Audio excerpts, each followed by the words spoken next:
Xudo oxirgi kunlarda najotkorni sharqqa yuborishini bashorat qilgan.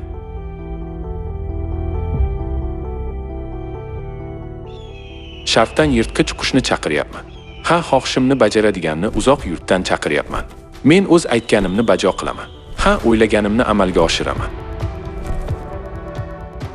Sharqdagi yirtqich qush bu najotkorning sharqiy mamlakatda odam qiyofasida paydo bo'lishi va Xudoning rejasi bo'lgan qutqarish ishini bajarishi haqidagi bashoratdir. Biroq tuhmatchilar olaksahor burgutni Xudo deb bo'lmaydi, deb muqaddas kitobni inkor etishadi.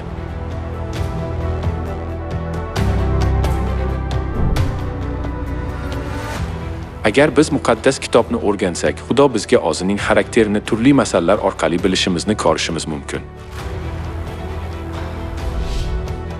Muqaddas kitobdagi masalalarda biz osongina tushunishimiz mumkin bo'lgan narsaning xususiyatlari haqida so'z boradi. Shunday qilib, masal sifatida berilgan hayvondan Xudoning muqaddasligini topishga urinish mantiqsizdir. Muqaddas kitob Xudoni sher yoki qozichoqqa o'xshatadi. Ba'zan tok yoki ibodatxonaga.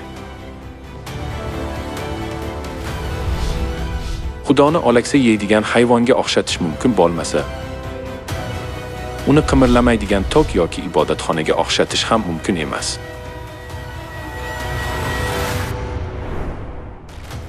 Tuhmatchilarning Xudoni olaksa yeydigan burgutga o'xshatmaslik kerak degan da'vosi mantiqqa zid.